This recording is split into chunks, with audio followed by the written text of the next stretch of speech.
আয়নাঘর সম্পর্কে আমরা সবাই অবগত। যারা এই আয়নাঘর তৈরি করে মানুষকে নির্যাতন করতে ইসলামে তাদের শাস্তি কি হবে? আল্লাহ তাআলা ভালো জানেন শাস্তি কি হবে, কারণ নবী করিম সাল্লাল্লাহু আলাইহি সাল্লামের সময় এরকম আয়নাঘর তো ছিল না যে এটা একটা নির্দিষ্ট শাস্তি স্পেসিফিক তিনি বলে গেছেন, এরকম না। তবে আয-যুলমু যুলুমাতুন ইয়াওমাল কিয়ামা, কিয়ামতের দিন দুনিয়াতে মানুষের কৃত জুলুমের অপরাধের কারণে বহুমুখী অন্ধকার হয়ে আযাব হিসাবে তার কাছে নিপতিত হবে। অতএব যারা মানুষের প্রতি অন্যায়, অত্যাচার, অবিচার, টর্চার করেছে এদের প্রত্যেকটা আঘাতের বিচার হবে। এটির কোনোদিন ক্ষমা হবে না যতক্ষণ পর্যন্ত সে সংশ্লিষ্ট ব্যক্তির কাছ থেকে ক্ষমা না পেয়েছে, ততক্ষণ পর্যন্ত তার ক্ষমা পাওয়ার কোনো পদ্ধতি খোলা নেই। এই জন্য এ ধরনের জুলুম যারা করেছে এদের পরিণতি যে কি হবে, কতটা ভয়াবহ হবে, একমাত্র আল্লাহ তাআলা ভালো জানেন। দুনিয়াতে শাস্তি এর বর্ণনা বিবরণ আমরা কতটা দিতে পারবো? জান্নাতের যেরকম কোনো তুলনা নাই, জাহান্নামেরও কোনো তুলনা নাই। দুনিয়াতে নেয়ামত কোনোটি জান্নাতের সঙ্গে যেরকম তুলনা করা চলে না, দুনিয়ার কোনো কষ্ট জাহান্নামের সাথে তুলনা করা চলে না। একটা হাদিস থেকে আমরা জানি যে পৃথিবীতে কোনোদিন সুখ ছাড়া দুঃখ দেখে নাই, চিরসুখী মানুষ এরকম কোনো মানুষকে যদি জাহান্নামের চারপাশে একটা চক্কর দেওয়া হয় বা জাহান্নামের কাছাকাছি নেওয়া হয়, সে জাহান্নামের কষ্টে, শুধু কাছাকাছি নেওয়ার ফলে যে কষ্ট হবে এটার কারণে সে দুনিয়াতে যে নেয়ামতে ছিল, সুখে ছিল, জীবনে কখনো দুঃখের দেখা পায়নি, সে সব নেয়ামত ভুলে যাবে, এত কষ্টদায়ক। আর পৃথিবীতে জনম দুঃখী, সারা জীবন দুঃখের মধ্যে ছিল এরকম কোনো মানুষকে যদি জান্নাতের ছোঁয়ায় নেওয়া হয়, সে ব্যক্তি দুনিয়াতে কখনো কষ্টে ছিল এটা তার মনেই থাকবে না। অতএব যারা দুনিয়াতে মানুষের প্রতি নির্যাতন জুলুম করেছে এদের পরিণতি বড় ভয়াবহ। দেখুন, একটা বিড়ালকে, আপনারা শুনেছেন হাদিসটি, প্রসিদ্ধ হাদিস, একটা বিড়ালকে বেঁধে রেখেছেন একজন ইবাদত গুজার নারী। রাত দিন ইবাদতে মাশগুল থাকেন, আল্লাহ বিল্লাহ করেন, কোনো খারাপ কাজের ধারে কাছে নাই, এরকম একজন নেককার সতী সাধবী নারী, তিনি ইবাদতে লিপ্ত থাকেন। শুধুমাত্র তার অপরাধ কি ছিল? একটা বিড়াল তিনি বেঁধে রেখেছেন এবং খানা না দেওয়ার কারণে একসময় বিড়ালটা মারা গেছে। অন্যায়ভাবে একটা বিড়াল, একটা প্রাণী, তার জীবন চলে গেছে। এটার জন্য নবী সাল্লাল্লাহু আলাইহি ওয়াসাল্লাম হাদিসের মাধ্যমে আমরা জানি ওই মহিলাকে আল্লাহ তাআলা জাহান্নামের ফয়সালা করে দিয়েছে। এত আমল করার পর সে জান্নাতে যেতে পারে নাই।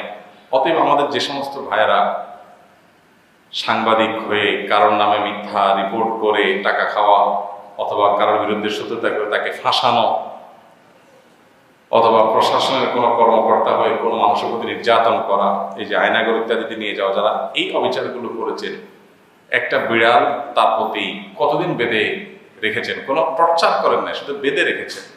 বিড়ালকে বেঁধে রাখার কারণে যদি এই পরিণতি হয়, তাহলে যারা বছরকে বছর ধরে মানুষের হাতে হ্যান্ডকাপ দিয়ে বছরকে বছর ফেলে রেখেছে, তাদের যারা বেঁচে আছে তাদের হিস্ট্রি আমরা জানি, কতজন মরে গেছে ফেলে দিয়েছি তাদের হিস্ট্রি তো আমরা জানিই না। আমরা গুয়ান্তানামো বের কথা শুনি, কিন্তু আমাদের দেশেই যে এরকম এত গুয়ান্তানামো বে বিভিন্ন প্রতিষ্ঠানে রয়ে গেছে, এত মানুষ যে দেশে আছে, এটাই দেশের মানুষ কোনোদিন স্বপ্নে কল্পনা করে নাই। তো এদের পরিণতি যে কত ভয়াবহ হবে সেটা তো বলাই বাহুল্য। আল্লাহ তাআলা আমাদের সব ধরনের জুলুম অবিচার করা থেকে বেঁচে থাকার তৌফিক দান করুন। আপনাদের সেবামূলক কাজে স্থানীয় নেতৃবৃন্দদেরকে কেন দেখা যায় না? ভাই, আস-সুন্নাহ ফাউন্ডেশনের যে সমস্ত সেবামূলক কাজ আছে, আমরা সারা দেশে বিভিন্ন সময় বিভিন্ন কাজ করি। আপনারা জানেন এই সমস্ত কাজগুলোতে স্থানীয় রাজনৈতিক নেতা অথবা বিভিন্ন পর্যায়ের গণ্যমান্য ব্যক্তিবর্গ, বিশেষ করে রাজনৈতিক নেতৃবৃন্দ, প্রশাসনের গুরুত্বপূর্ণ ব্যক্তিবর্গ, ওনাদেরকে রাখার ব্যাপারে আমাদের কোনো বিশেষ চেষ্টা থাকে না। বিশেষ করে রাজনৈতিক নেতৃবৃন্দ রাখার ব্যাপারে আমাদের কোনো অনাগ্রহ বেশি থাকে। আপনারা অবাক হবেন যে আমাদের এর আগের একটা প্রকল্প, যে কোনো একটা প্রোগ্রাম বাস্তবায়ন করার সময় রাষ্ট্রের গুরুত্বপূর্ণ একটা চেয়ার, মন্ত্রী বা এই পর্যায়ের মানুষ আমাদেরকে অফার করা হয়েছে যে আপনারা ওনাকে এটাতে অতিথি করেন। তো আমরা আসলে বিনয়ের সাথে চেষ্টা করি এই বিষয়গুলোকে অ্যাভয়েড করার। অনেকে ভুল বোঝেন, যেমন প্রশ্ন করছেন যিনি, খুব মানসিকতা করেছেন কি জানি, অনেকে মনে করেন যে আপনারা যেখানে শীতবস্ত্র বিতরণ করবেন, ইফতার বিতরণ করবেন, ওখানে স্থানীয় এমপি সাহেব, চেয়ারম্যান সাহেব থাকলে সমস্যা কি? সমস্যা আসলে আছে ভাই। আমরা অনেক সময় এই সমস্ত নেতাদের সহযোগিতা নিই যে আপনি আমাদেরকে তথ্য দেন, তথ্য দিয়ে সাহায্য করেন, কোথায় গরিব আছে বলেন, কিন্তু আমরা আমাদের মতো বন্টন করব। আসলে ফাউন্ডেশন কার্যক্রমে আপনারা দেখবেন অনেক চ্যারিটি প্রতিষ্ঠান আছে, সেখানে এ জাতীয় অনেক নেতৃবৃন্দকে দিয়ে তারা বিতরণ করে।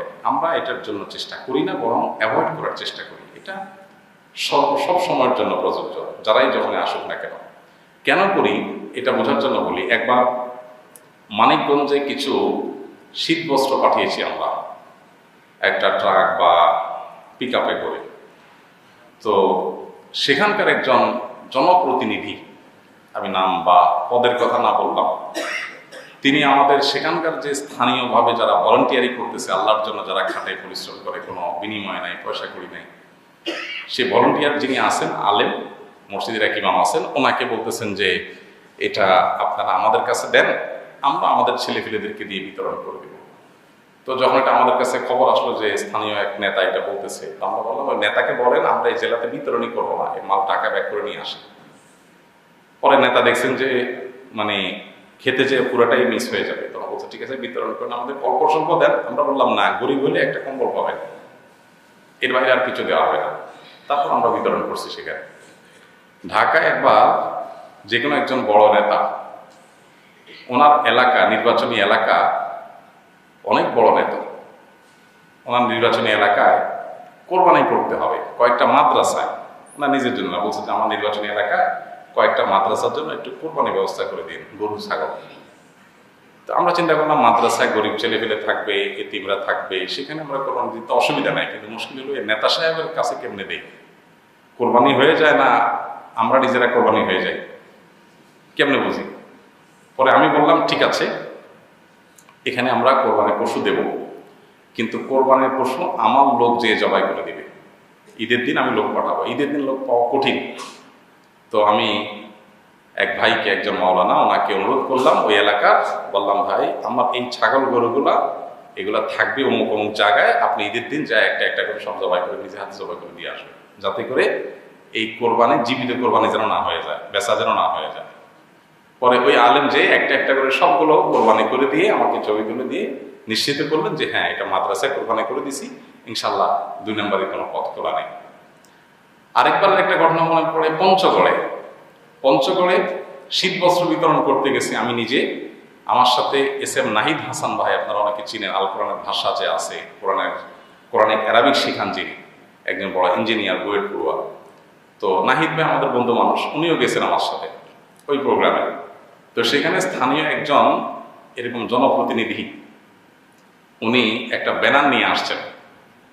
আমাদের যারা ভলান্টিয়ার হয়তো কেউ ওনাকে বলছেন বা জানছেন উনি, তো উনি শীত বস্ত্র বিতরণ আয়োজনের অমুক নেতা, তার দলের নাম, এটা বানায় একটা ব্যানার নিয়ে আসছে। এই নেতা উনি একেবারে সামনে বসছে, নেতার সাথে অনেক লোকজন আসে, আইসা বলতেছে যে আপনাদের ব্যানার দিয়ে তো ছবি আপনারা নেবেন বা লাইভ করবেন, যাই করেন, আমাদের ব্যানার দিয়ে আমরা 1-2টা ছবি একটু নেব।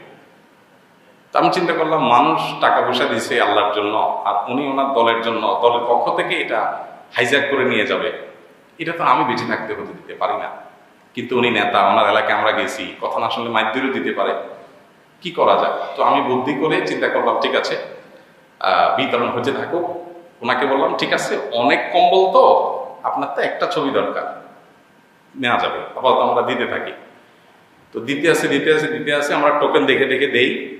পরে আমি পিছন দিয়ে যে আমাদের যারা ভলান্টিয়ার ছিল ওদেরকে বললাম দেখো কোনো টোকেন চেক করার দরকার নাই, আমরা এদিক দিতে থাকবো, ওদিকে তোমরা বাকি বস্তা বাইর করে যাদেরকে পাওয়া গরিব সবার গণহারে দিয়ে শেষ করে ফেলাও, যেন হঠাৎ শেষ হয়ে যায়। ঠিক যে প্ল্যান সে অনুযায়ী সব হয়ে গেল।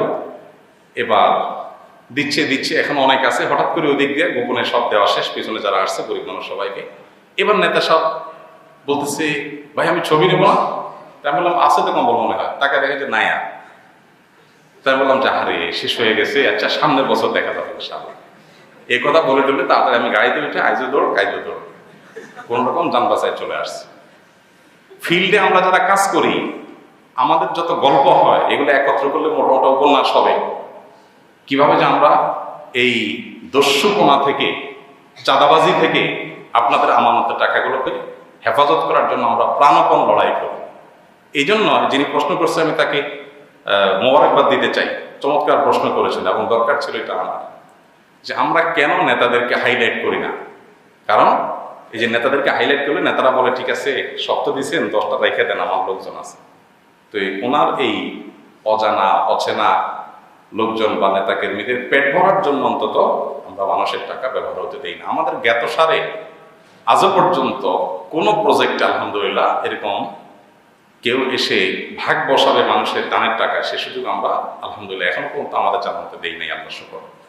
তো এটা হলো কারণ যে আমরা আসলে কেন সেগুলো অ্যাভয়েড করি। সবাই যে খারাপ মানুষ আমি তা বলছি না, অনেক ভালো মানুষ আছেন মাশাআল্লাহ, কিন্তু ভালো খারাপ যদি পার্থক্য করা কঠিন, দাপট থেকে বেঁচে থাকা কঠিন, এই জন্য আমরা এটাকে অ্যাভয়েড করে করে চলি সাধারণত। আমাদের আসন্না ফাউন্ডেশন কার্যক্রম এই মূলনীতির উপরে চলে, আল্লাহ শুকর। দেখবেন একই রকম মূলনীতির উপর আমরা সব সময় সব সমাজে সব সময় আমরা চলার চেষ্টা